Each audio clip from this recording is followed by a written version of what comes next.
একটি গ্রামে এক ছেলে বাস করত। তার নাম ছিল রাজু। একদিন সে তার মাকে বলল যে, মা মা, কতদিন ধরে নানা বাড়ি যাইনি, চলো আজ একটু ঘুরে আসি। মা তখন রেগে বলল যে, কেন যাবি? না, যেতে পারবি না, কারণ আমার কাছে তোর নানা বাড়ি যাওয়ার টাকা নেই। আগে টাকা রুজি করে আন, তবে যাব। সে তখন বাড়ি থেকে দুঃখ পেয়ে বেরিয়ে পড়ল কাজে। সে তখন কাজ করে সিএনজি দিয়ে এসে তার বাসার নিচে দাঁড়ালো। সে সিএনজিকে ভাড়া দিয়ে বিদায় করলো। তখন সে তার বাসার ভিতরে ঢুকলো। সে ঢুকে দেখলো যে তার মা ঘুমিয়ে গেছে। সে তখন ঘুমিয়ে গেল তার মার সাথে।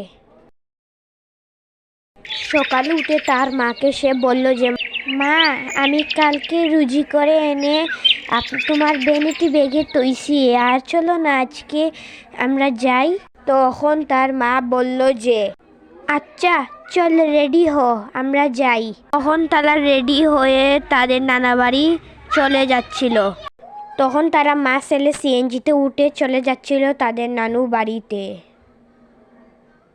এই হচ্ছে গিয়ে রাজুর নানা বাড়ি। সেখানে তার নানা ও নানি বাস করে। আজকে বুঝি আমার নাতি আসবে? মা, নেমে যাও, এসে পড়েছি আমার নানু বাড়িতে। বাহ, দেখি আমার নাতি আর আমার মেয়ে চলে এসেছে। আসসালামু আলাইকুম নানি। আসসালামু আলাইকুম আম্মা। ওয়ালাইকুম আসসালাম। কেমন আছো নাতি আর তসলিমা? ভালো আছি নানি। ভালো আছি আম্মা। তাহলে আম্মা, আমি আব্বার রুমে যাই, তাইনকে সালাম দিয়ে আসি। আসসালামু আলাইকুম আব্বা। ওয়ালাইকুম আসসালাম তসলিমা, কেমন আছো তুমি?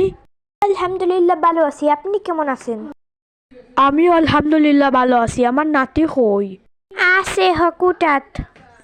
ওই রাজু, আইবে আমার কান্দাত, আমি তোরে দেখি 1 মাস হয়ে গেছে, তোরে দেখলাম না। আইরাম নানা। আসসালামু আলাইকুম নানা। ওয়ালাইকুম আসসালাম, কতদিন পর তোরে দেখলাম। আরে গো নানা, আমিও তোমার কতদিন পরে দেখলাম। তখন রাজুদের নানা বাড়িতে রাত হয়ে গেল, এবং রাত হওয়ার পরেই রাজুদের গ্রামে চুরি ডাকাতি শুরু হয়। যাই, আজকে বহুত দিন হয়েছে চুরি করা যায়নি, আজকে যাই, দেখি এখানে কি কি পাওয়া যায়, লুটপাট। তখন চোর চলে গেল রাজুদের নানু বাড়িতে চুরি করার জন্য।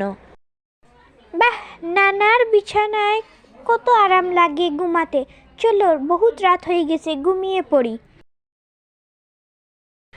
বাহ, সকাল হয়ে গেছে, খুব রাতে খুব আরামের ঘুম এসেছিল। চলো এখন উঠিয়ে পড়ি। কান্নার আওয়াজ আসে কোথায় থেকে? এটা তো আমার আম্মু, নানু, নানার গোড়ার কান্না। কি হয়েছে, কি হয়েছে, তুমি তো কাঁদতেছো কেন? শুন না, আমাদের ঘরে কালকে চুরি হয়ে গেছে। কিভাবে চুরি হবে? আমাদের নানু বাড়ির তো সামনে তো চকিদার আছে, তবে কিভাবে চুরি হবে? চকিদার তো 1 মাসের ছুটি লইয়া চলে গেছে তাদের বাড়িতে। ও শিট, তার মানে তো চুরি হয়ে গেছে। আমাদের নানু বাড়িতে চুরি হয়ে গেছে।